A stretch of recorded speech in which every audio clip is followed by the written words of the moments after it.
Food poisoning కు కలుషిత ఆహారం ప్రధాన కారణం. వండాల్సిన పదార్థాలని, వంట సామాగ్రిని శుభ్రంగా కడగకపోవడం, వంట చేసే వ్యక్తి శుచిగా లేకపోవడం, పరిసరాల అపరిశుభ్రత వల్ల ఇలా జరుగుతుంది. అలాగే మాంసాహారం వండిన చోటును సరిగ్గా శుభ్రపరచకుండా అక్కడే కూరగాయలు లాంటివి నిల్వ ఉంచితే క్రాస్ కంటామినేషన్ జరుగుతుంది.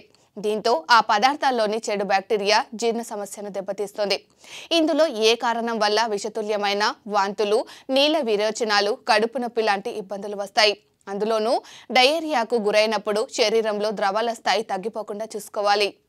తరచూ నీళ్లు తాగాలి. మజ్జిగ, నిమ్మరసం, ఎలక్ట్రిక్ పౌడర్, జీలకర్ర నీళ్లు, వాము నీళ్లు, సూపులు, రాగిజావ, సగ్గుబియ్యం లాంటి ద్రవాలు, ద్రవాహారాలు తీసుకోవాలి. ముఖ్యంగా జీర్ణ సమస్యకు తగిన విశ్రాంతి ఇవ్వాలి. అంటే తేలికగా జీర్ణమయ్యే ఆహారాన్ని తినాలి. అరటిపండు, ఉడకబెట్టిన చిలకడ దుంప, మెత్తగా వండిన కిచిడి, పెరుగన్నం లాంటివన్నమాట. అలాగే కారాలు, మసాలాలకు దూరంగా ఉండాలి. ప్రోబయోటిక్స్ తీసుకోవాలి. పెరుగు, ఇడ్లీ ఈ కోవలోకి వస్తాయి. ఇవి మళ్ళీ మన పొట్టలోని మంచి బ్యాక్టీరియా వృద్ధికి సహకరిస్తాయి. ఇక అల్లం మరగబెట్టిన నీళ్లు బ్యాక్టీరియాను పారదోలి జీర్ణకోశానికి ఉపశమనాన్ని కలిగిస్తాయి. కాఫీలు, వేపుళ్ళు, మైదాతో చేసిన పదార్థాలను అస్సలు తీసుకోకూడదు. పండ్ల రసాలు మంచి శక్తినిస్తాయని న్యూట్రిషనిస్ట్ మయూరి ఆవుల తెలిపారు.